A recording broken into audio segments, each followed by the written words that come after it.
I'm Winnie Awino Ongoje. I've been blind for the last 7 years. I lost sight in 2010, November 16th.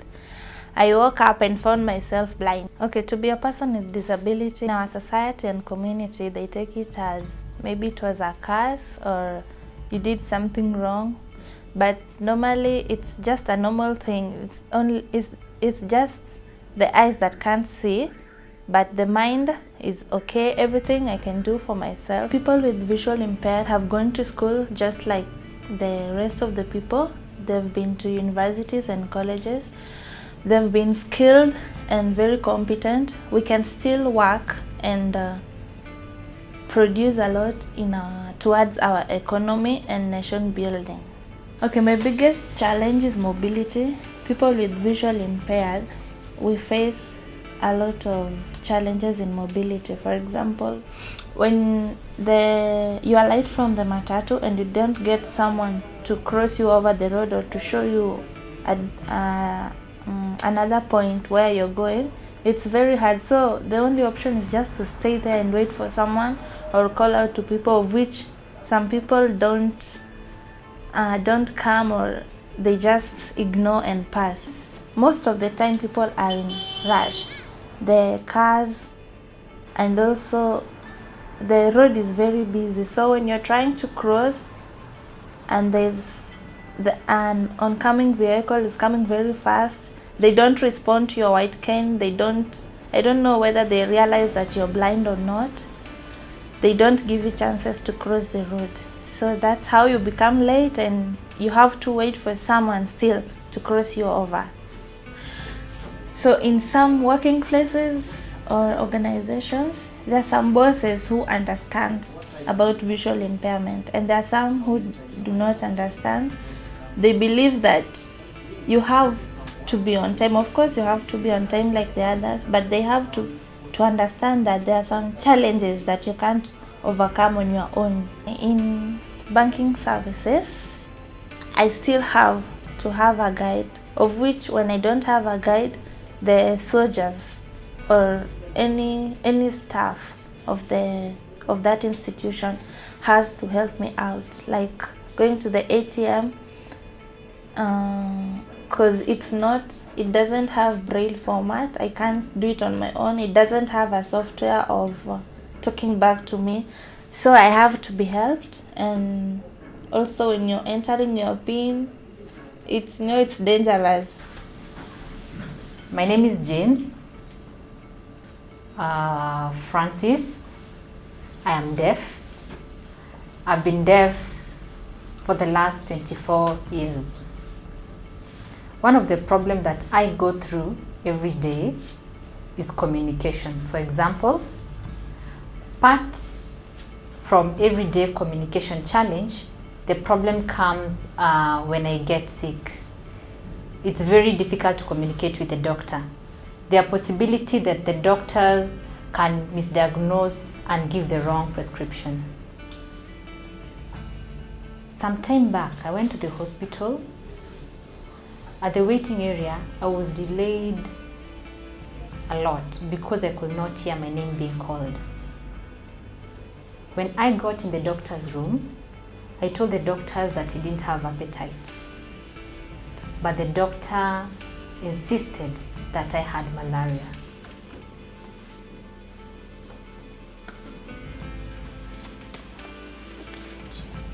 James Francis? James? Okay. Let's move on. Damaris.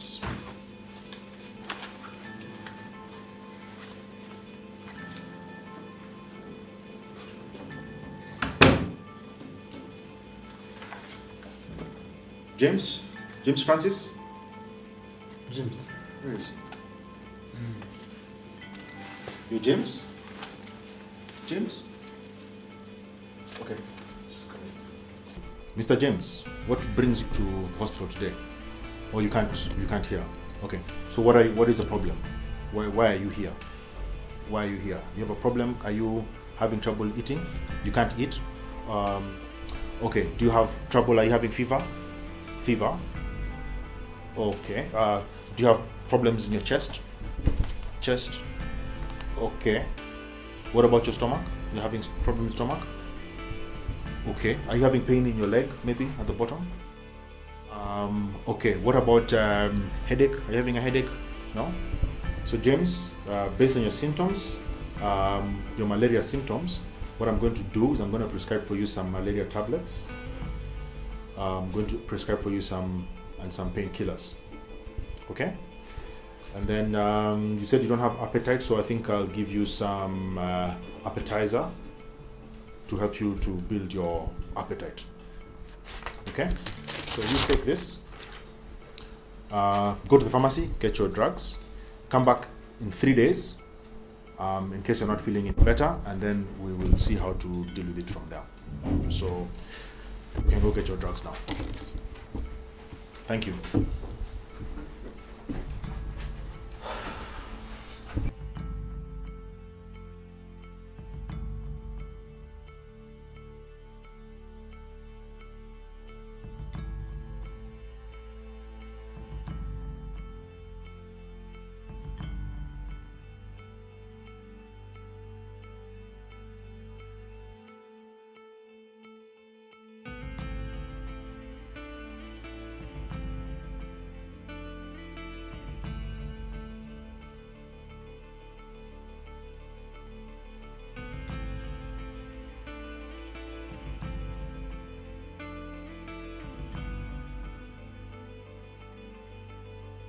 It is important for any organization to be inclusive.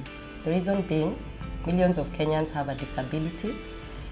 With this in mind, millions of those Kenyans might be potential customers for your business.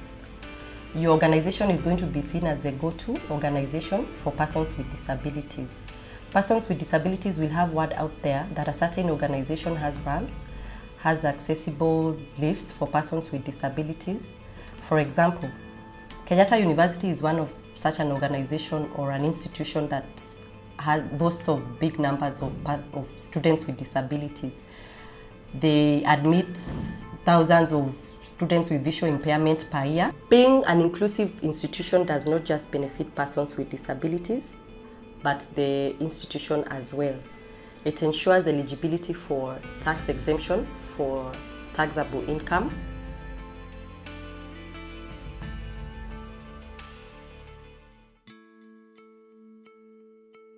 The Constitution of Kenya, it requires for persons with disabilities to be treated with dignity and fair treatment in the workplace, and also the Disability Act 2003 that requires that employers employ at least 5% of persons with disabilities in their staff. The Disability Act 2003 also requires credit facilities for persons with disabilities. Institutions that are inclusive are eligible for tax exemption based on compliance with the law.